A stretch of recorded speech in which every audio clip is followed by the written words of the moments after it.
Janadapi sunichena tarariva sahishnuna amanina manadena kirtaniya sadahari Hare Nama Hare Nama Kevalam Kalo Nastyeva Nastyeva Gatiranyata Sri Krishna Chaitanya Prabhu Nityananda Sri Advaita Gadadhara Srivasari Gaura Bhakta Vrinda Hare Krishna Krishna Krishna Hare Hare Hare Rama Rama Rama Hare Hare. So today I'm going to speak on Durga. In Hindu culture, today is Durgashtami, the 8th day, and according to the conclusion of our Vedic scriptures, there are two Durga, material and spiritual. In the Bhagavad Gita, Krishna talks about both of these. So I've selected some verses from Bhagavad Gita, and I'll try to explain them to you. But before we begin, the system is that the sacred 12-syllable mantra is invocated. In the Vedas, the scriptures of India, there are many mantras or transcendental prayers or sound vibrations. So this 12-syllable mantra is very, very powerful. So if you could please repeat after me. Om Namo Bhagavate Vasudevaya.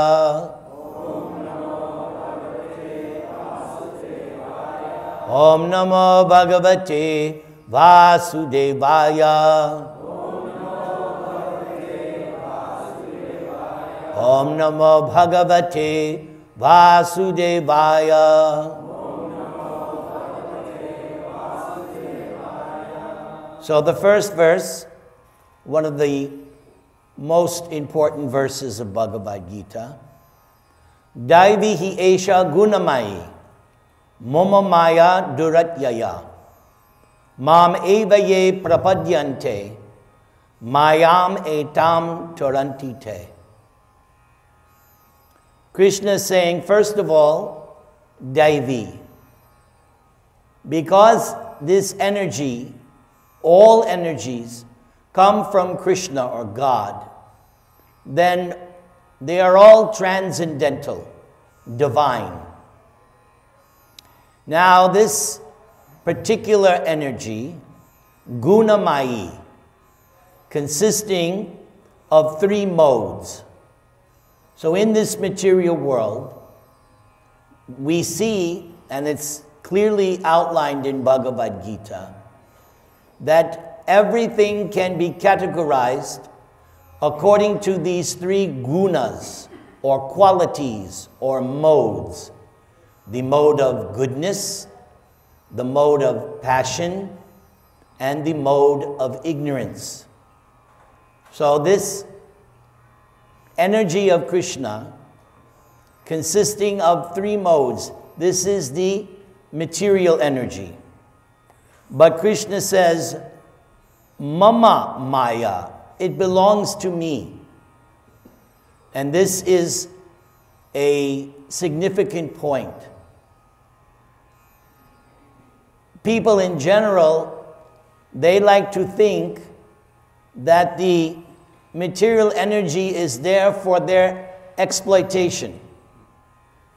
But somebody who is God conscious understands, first of all, whose property it belongs to. So Krishna here in this verse is saying, Mama Maya. This energy, it belongs to me. Now this next word is very significant. Duratyaya. Very difficult to overcome. Now, why is it difficult to overcome? It will be explained later in some other verses. But we all have experience that we are struggling with this material energy. For instance, this past few days in Florida and a little bit above on the eastern, they're dealing with hurricane and tremendous torrential rains. And thousands of people have been misplaced. The country of Haiti, people have died. So this material energy can be very, very stringent. Sometimes it is favorable. You go to some places on earth, it's very nice. You go to Hawaii. Who's been to Hawaii? Very nice, isn't it? But you go to other places on this planet, not so nice. Here in California, we are spoiled. But there are other places, some places intolerable. So this material energy is insurmountable, very difficult. But now the rest of this verse, Krishna gives you the key to the highway. Mam evaye prapadyante. Actually, this material energy consisting of three modes, or sometimes you can use the word waves. It is very difficult to overcome, but Krishna says, if you surrender to me, then you can easily cross over it. So the next question becomes, so how do I surrender to Krishna? Very easy, simple. You were doing it when we were singing the kirtan. So let's do it. Hare Krishna, Krishna Krishna, Hare Hare, Hare Rama, Rama Rama, Hare Hare. You've just now conquered over the material energy.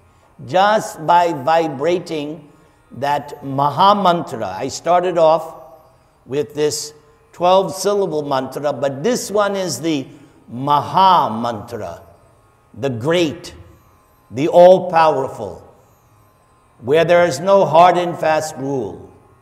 You can chant this mantra anytime, any place, any situation, and our scriptures are full of historical incidents, how this Maha Mantra can save you. I personally have so much experience how this Maha Mantra has saved me.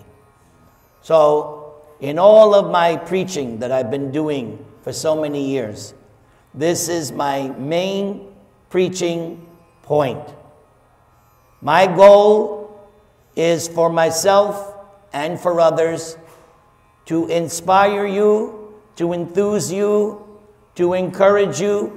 Simply chant this Maha Mantra. One more time, everybody. Hare Krishna.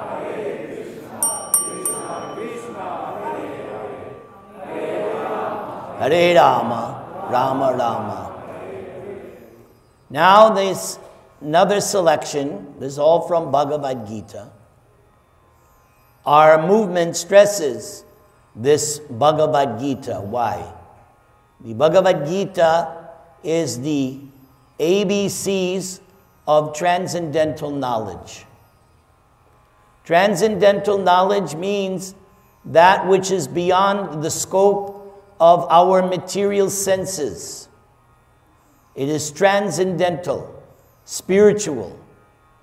So this Bhagavad Gita is the first book of transcendental knowledge.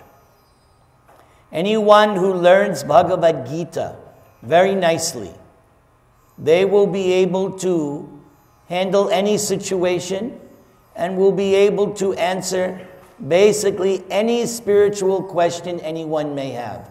It's all here in this one book, Bhagavad Gita. It is called Gita Upanishad. There are many, many books in the Vedas, in the Vedic library. 4 Vedas, 108 Upanishads, 18 Puranas, Mahabharata, Vedanta Sutra, Srimad Bhagavatam, thousands and thousands and thousands of these shlokas. But this Bhagavad Gita is a summary. So you just study this one book, and this is what Srila Prabhupada mentions in his introduction. We don't have time to study all the Vedic literatures, that's all right. Just learn this one book, Bhagavad Gita. That will be sufficient. You have enough here in Bhagavad Gita to become self-realized. You become self-realized, you're a success. You're a success if you can become self-realized. What does self-realized mean? I know who I am, I know who is God, and I know my relationship with God. So this next verse, Krishna delineates the material energy into 8 separate categories. Bhumirapana vayu, kang mano buddhir evacha, ahankar eti yang me, binna prakritir ashdada. So this material energy, besides having 3 modes, what were the 3 modes? Goodness, passion. Okay, somebody's paying attention, good. All right. So now also it can be seen as 8 separated energies.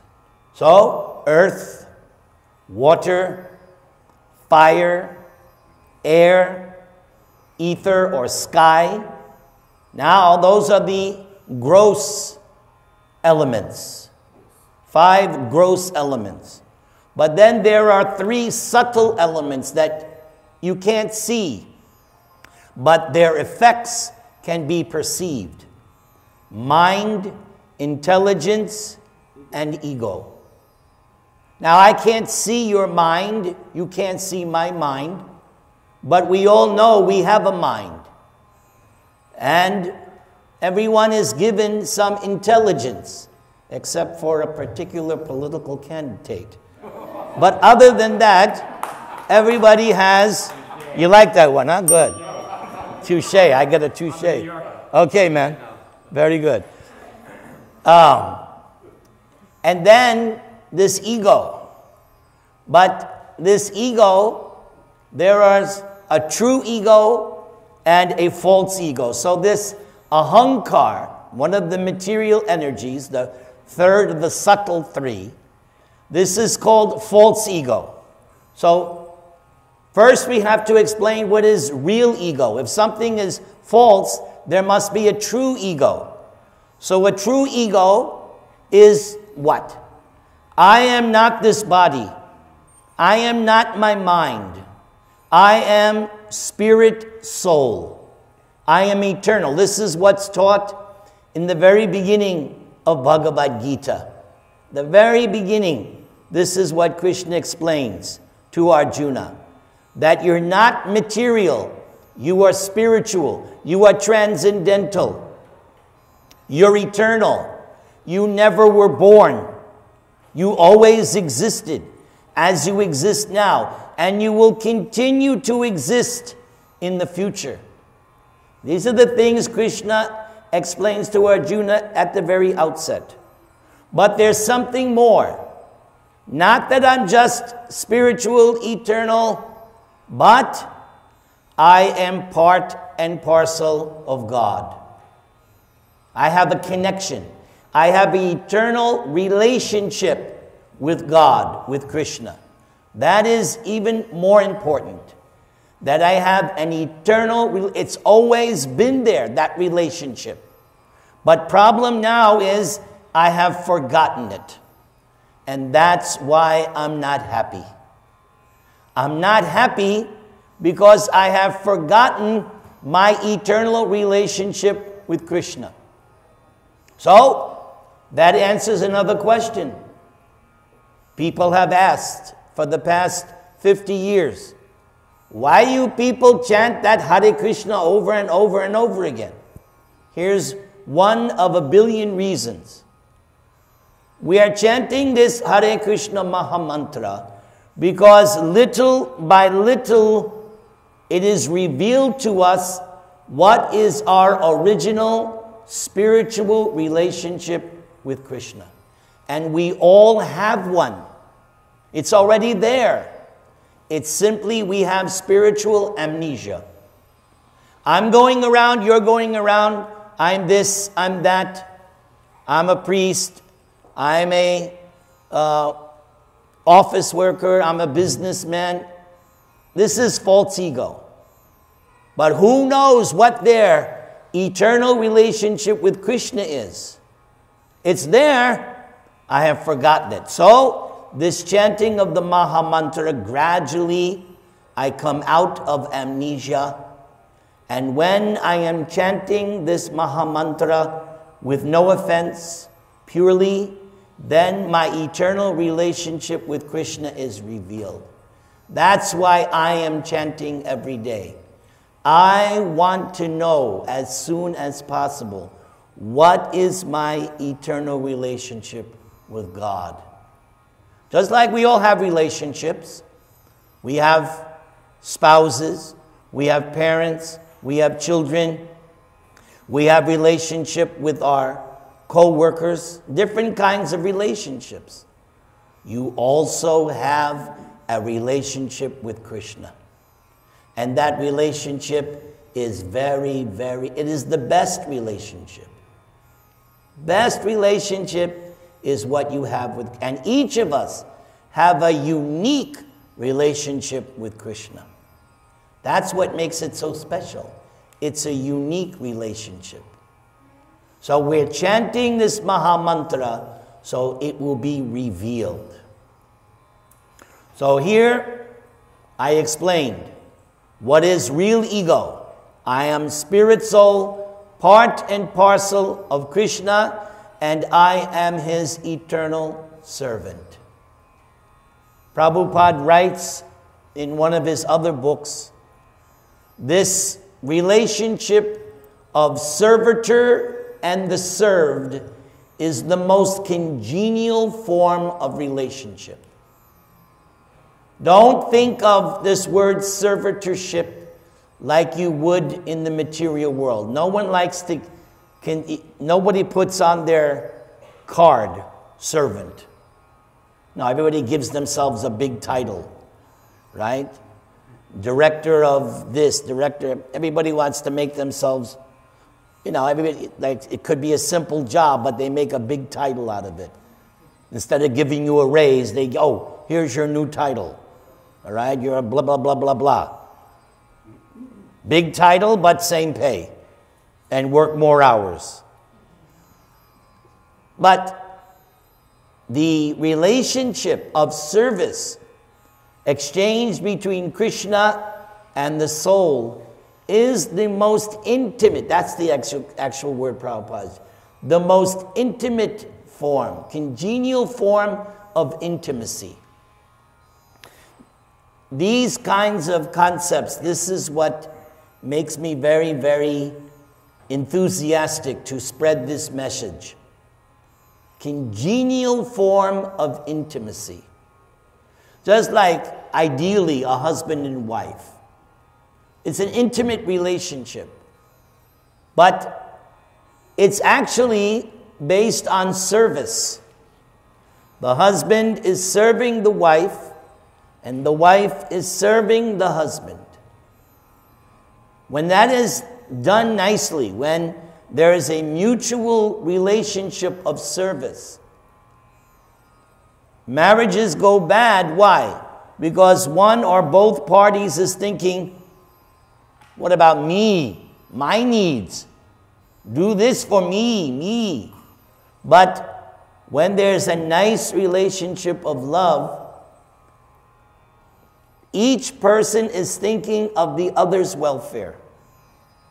So in service to Krishna, it is exactly like that. The devotee is thinking, how can I render some service to my dear Lord who resides in my heart? That's another nice thing. I love this concept. I always knew that ever since I was 5 years old, but I never read it in the Baltimore Catechism. But when I came to Bhagavad Gita, there it was, more than once. God is in your heart. I love that. Who else loves that? You like that? That God, oh, so nice. And so, God by nature always has my interest at heart. Always. As he says in Bhagavad Gita, Suhridam Sarvabhutanam. Krishna says very boldly in Bhagavad Gita, I, Krishna, I am your dearmost friend. So the devotee meditates on this. Krishna is my dearmost friend.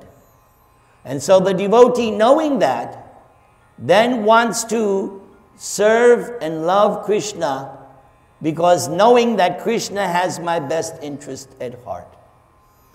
That's another reason to chant Hare Krishna. Everybody, Hare Krishna, Hare Krishna, Krishna Krishna, Hare Hare, Hare Rama, Hare Rama.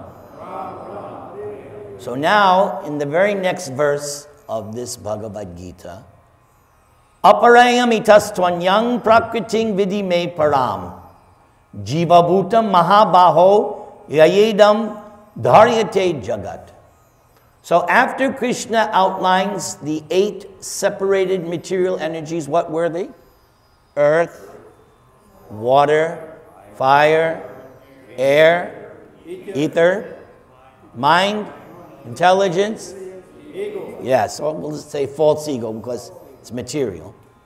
He says now, the very next verse, besides these, okay? Besides these, anyam prakritim, there's another energy.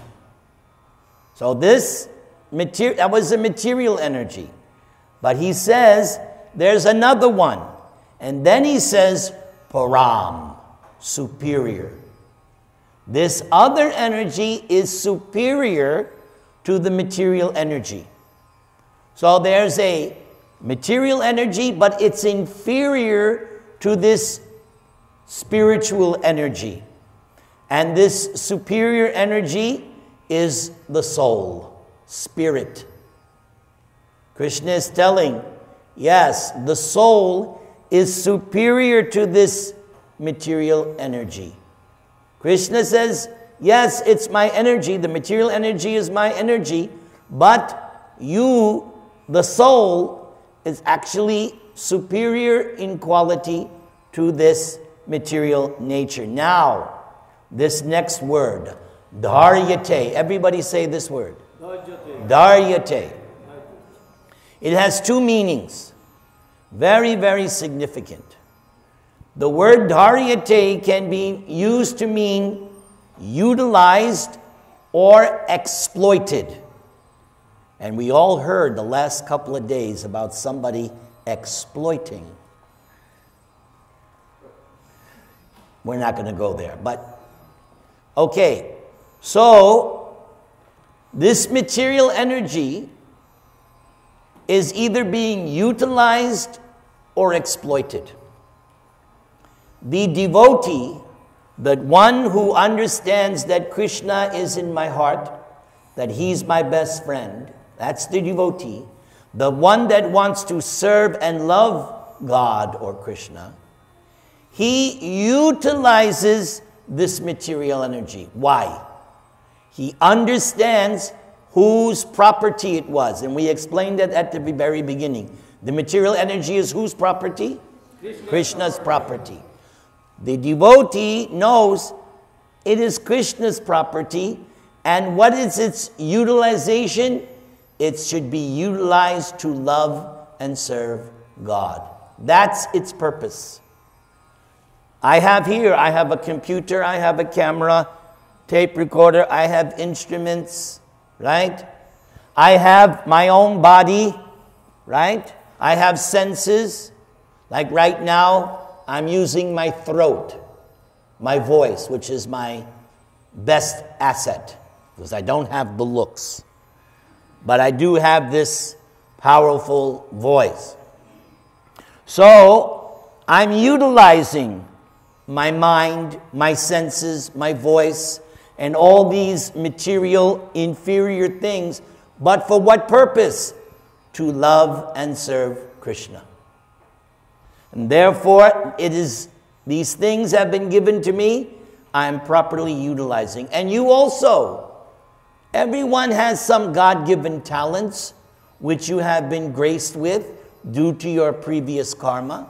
You all have a certain amount of material facilities at your command. Nothing wrong with that. Nothing wrong.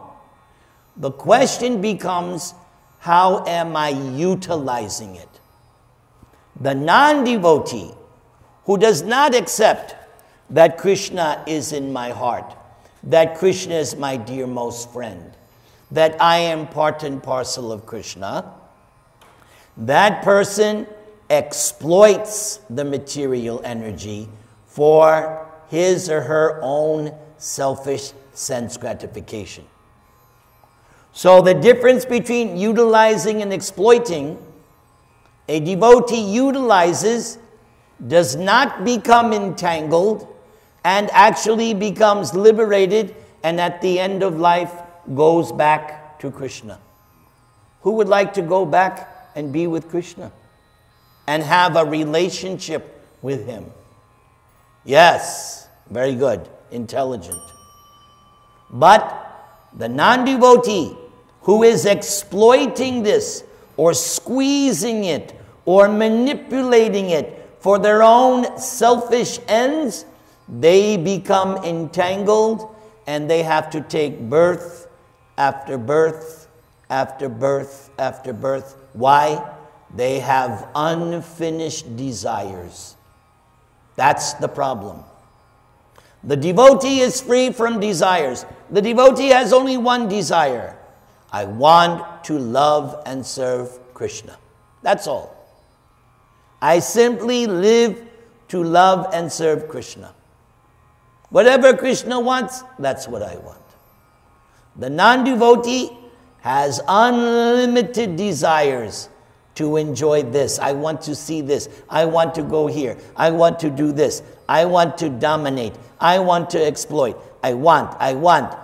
And that keeps going.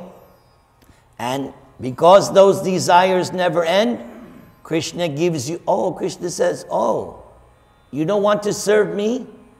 You don't want to love me? Okay. I'm not going to force you. This is another thing I like about Krishna. He doesn't force. He gives you free will. And with that free will, you have freedom. So Krishna says, you don't want to serve me? Okay. You want to be me? You want to imitate me? You want to be the enjoyer? Go ahead. But I have to give you a particular body by which you can try to exploit my material energy. But the previous verse said, Duryatyaya, insurmountable. And that's the problem. The non-devotee tries to exploit the material energy, tries to dominate it, but never is successful. It becomes a frustrating desire. I don't know about you, I have lots of experience of that. Trying to be the enjoyer, trying to be the exploiter, tried and tried, but each time coming up short. But then, when I met Srila Prabhupada, when I started to read Bhagavad Gita, when I started to chant, what did I chant? Hare Krishna, Hare Hare, Hare Rama, Hare Rama. When I started to do that, then I really started to become happy. That is when things changed. But as long as I'm still trying to dominate, exploit, the material energy for my own purpose, I'll not be happy. So now in another verse, Krishna says, Mayadhyakshena prakriti suyate sacharacharam hetunanena konteya jagad vibari partate. Again, this verse is Krishna is saying, this material energy, right, under my thumb. Krishna says, I am the one from whom this material energy comes from. My property, and this material energy, she is my servant, not your servant. She actually is Krishna's servant, Krishna's eternal maidservant. But the foolish person thinks, no, this material energy I can possess. There are many examples. Those of you in the Hindu culture, you know very well about Ravana. Ravana is the classic example of somebody who thought he could exploit the energy. But what happened at the end? He came tumbling down. He lost his head. He lost 10 heads. Yes. And he had that fatal, tragic mistake. He thought he could possess. He thought he could overlord. He thought he could exploit. But you can't, because everything belongs to Krishna. And the devotee knows that. The devotee knows nothing. Even this own body. I didn't make this body. No, nothing belongs to me. But Krishna is so kind, he allows me to, what's the word? Utilize. Utilize this. So again, dharyate. Everybody say? Dharyate. You have two choices. Either you're going to utilize the material energy to serve Krishna, or you're going to try to exploit it. Now let's see what comes. Okay. So this is the final verse of the selections from Bhagavad Gita, but I've got more, so don't go away. I have more goodies for you. So in this next verse, Mahatmana tubang partha daivam prakritim asrita bhajanti ananya manasa gyatva bhutadam avyayam. So this verse, Krishna glorifies the devotees. Again, what's a devotee? God is in my heart, and I want to serve and love God. That's you. Otherwise, you wouldn't be here. You're here because at some level, you accept that God is in my heart, I'm His eternal servant, He is my best well-wisher, I want to serve. That's why you're here. That's why I'm here. So Krishna says, Mahatma. Not only are you soul, you are great soul. Mahatma. So I offer my respects to all Mahatmas. Because if you are a devotee, you're a Mahatma, a great soul. And what does he say? Daiving prakritim asrita.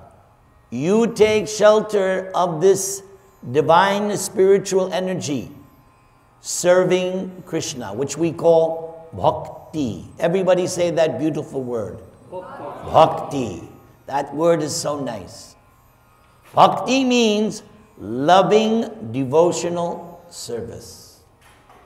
Why this word service? You'll read in Prabhupada's books.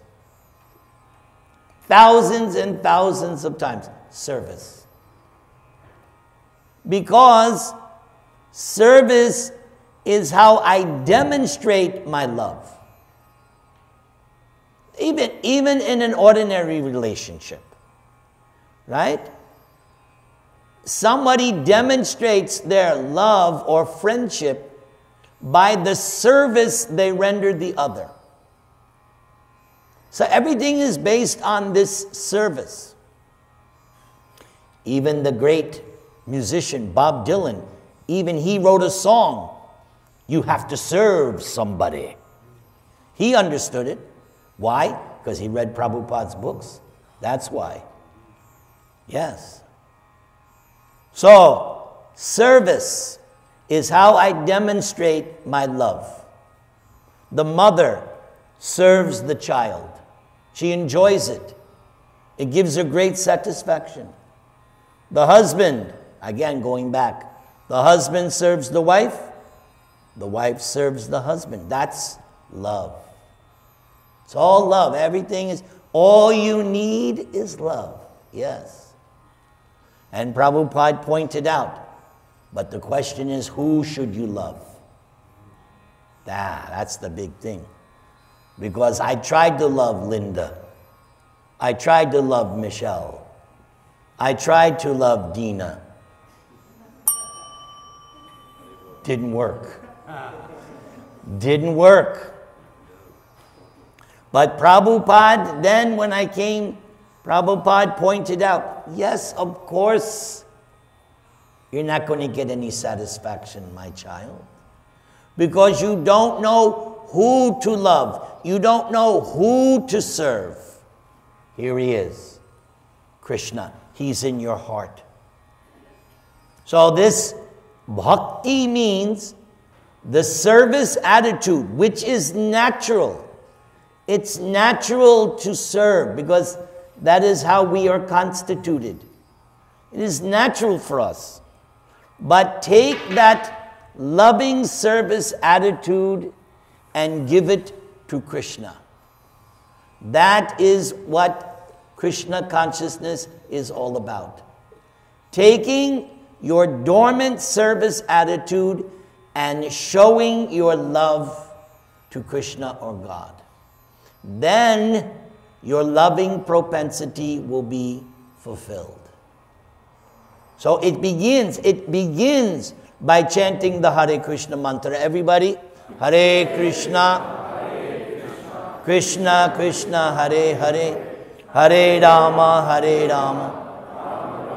Now your loving devotion has begun. And it expands from there. Just look at this altar. This nice altar. It just didn't happen by chance.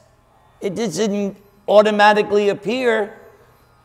Many, many devotees put in their loving, like somebody is right now, doing loving service right now as we speak. There she is. But these decorations, the deities, everything, people have put their time and energy to make this altar look so nice. How many like what you see on the altar? Doesn't it look very nice? Yes. Why? Because devotees have put their heart and soul into it. I give this example hundreds of times. Say I'm hungry. So I make something to eat, some snack. It's okay. But that very same thing, if my wife makes it, ooh, so delicious. Why? She's put love in there. I'm lucky. I can brag. I have a wife that loves me after all these years. She likes when I say that. She'll listen to this tape some days from now and she'll go, oh, very nice. But it's true. Love, service, loving service, that changes everything. There's a story. Even Krishna. Even you make something for Krishna, it's not very good quality. But if it's offered with love, Krishna appreciates that more than some fancy meal. Those of you who are familiar with the Mahabharata, Duryodhana, he tried to invite Krishna to come to his palace, and he was saying, I have made this fantastic feast. Krishna said, no, I will go to the house of Vidura. And Vidura just made something very, very simple. But Krishna was very satisfied with the simple food of Vidura. Why? Because Vidura was a humble, sincere lover of God. Duryodhan was not. So even though it was big fancy meal, Krishna knew it's not done with love and devotion. And that's the only thing Krishna loves. And that is another reason why I love Krishna. Because Krishna, God himself, is only interested in your love. I can't tell you how much I love this concept. That all God wants from me is my love. I love that. Hare Krishna, Krishna Krishna, Hare Hare, Hare Rama, Rama Rama, Hare Hare. That's all Krishna wants is my love. And that's so simple. All it costs is my attention. That's all. Paying attention to Krishna. Now, we have we're done with Bhagavad Gita. So now we're going to go on to another verse. This is Lord Brahma, the creator, the engineer of the universe. He says, the external potency, Maya, who is of the nature of the shadow of the Chit potency, is worshipped by all people as Durga, the creating, preserving, and destroying agency of this material mundane world. But then Brahma says, I adore the primeval Lord Govinda. Everybody say, Govinda. No, that wasn't everybody. Everybody. Govinda. Very nice. In accordance with whose will Durga conducts herself. So, Brahma is just repeating something we just heard in Bhagavad Gita. Maya Jakshena Prakriti. That the material energy is Krishna's eternal maidservant. So Brahma also knows this. Now, he says that this Durga, this external potency, material nature, is the shadow of the Chit potency. So what is that Chit potency? That Chit potency is the spiritual energy. Sat, Chit, Ananda. Oh, three nice words. Everybody? Sat, Chit, Ananda. Yes. So that spiritual potency, if you take it to its highest degree, that is Srimati Radharani. Just as if we take the concept of God to its ultimate highest degree, it is Krishna or Govinda. And last month, some of you were not here, but last month I spoke about Srimati Radharani, the Chit potency, the spiritual potency. But this material Durga is her shadow. That is a very deep concept. Shadow. Shadow is not the reality, is it? There's a thing, but the shadow is a reflection of the thing, but it's not the real thing, is it? It's a shadow. You want the real thing. So, the real thing is this spiritual potency. Srimati, or in the Mahamantra, Hara. Everybody say. Hara. There it is. So the devotees are not interested in the shadow. They're interested in the reality. Mother Hara, Srimati Radharani. Oh, there's another nice verse.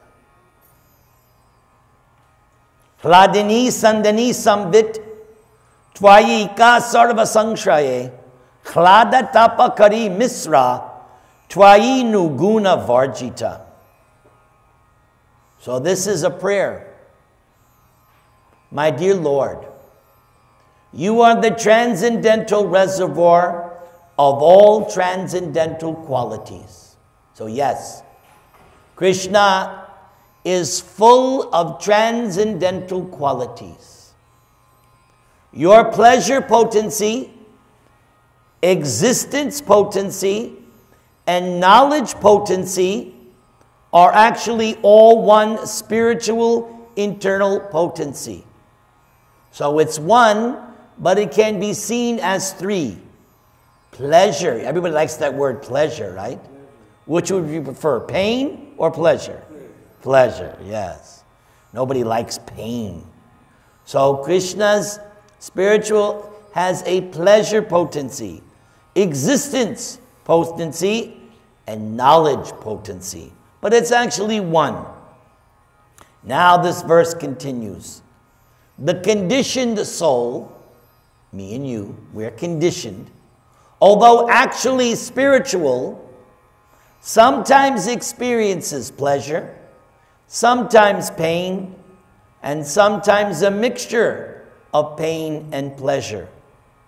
And this is due to one's being touched by matter. So the only reason we experience miseries in this world is because we are touched. The spirit soul is imprisoned by this material body and material energy. That is the only reason. Once we are liberated from this material condition, then you'll be on the ever blissful platform. Meanwhile, in material existence, sometimes happy, sometimes sad. And as I said here, sometimes both at the same time. There's no unadulterated happiness on this material platform. So we want to get out of this material condition. That's called liberation. We want to go to the spiritual atmosphere where we can experience bliss, never-ending pleasure. But, my Lord, because you are above all material qualities, these things are not in you, meaning pain, pleasure, and mixture. Because even when Krishna comes to this world, he's still transcendental. He's still above the modes of nature, goodness, passion, and ignorance. Because we are still under the grip of these three modes, because we're still affected by the waves of goodness, passion, and ignorance, it's like we're being tossed in the ocean. When you're being tossed in the ocean, there's no peace, there's no happiness. So the idea is to transcend. The idea is to get out of this ocean of material existence. And Krishna already said it at the beginning. Surrender to me. That was the only option Krishna gave. Surrender to him is the only way you're going to get out of this ocean of material existence, the waves, the modes. You have to surrender to Krishna. And the way to surrender to Krishna is through this process of bhakti, loving devotional service. And this bhakti begins with what? Chanting. Well then, Hare Krishna, Hare Krishna, Krishna Krishna, Hare Hare, Hare Rama, Hare Rama, Rama Rama, Hare Hare. Now I could go on for another 3 hours, easily. But I think it's time for prasad. What do you say? Yes. That is the easiest platform of loving service. Yes, that's another reason why I joined this movement. Because they told me that you can surrender to Krishna by eating delicious foodstuffs offered to Krishna. So I said, oh, that's very nice. That I like. So let's do a little chanting and then we'll dismiss the class and you can enjoy nice Krishna prasadam. Hare Krishna, Hare Krishna, Krishna Krishna, Hare Hare, Hare Rama, Hare Rama, Rama Rama, Hare Hare. Hare Krishna, Krishna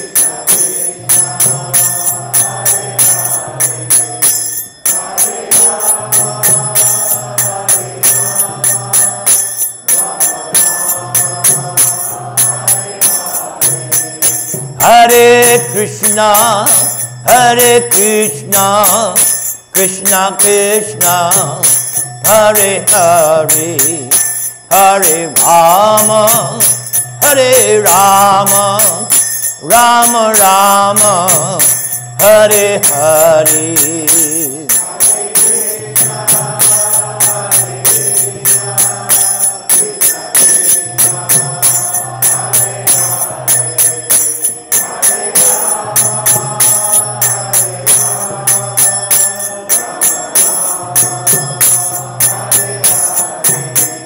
Hare Krishna, Hare Krishna, Krishna Krishna, Hare Hare, Hare Rama, Hare Rama, Rama Rama, Hare Hare.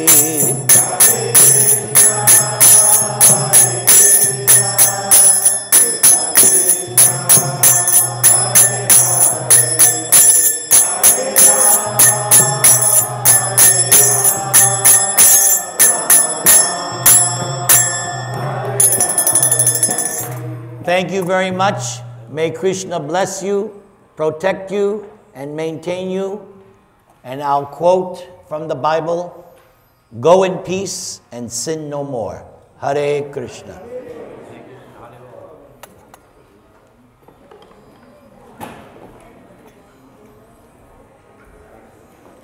Hare Krishna.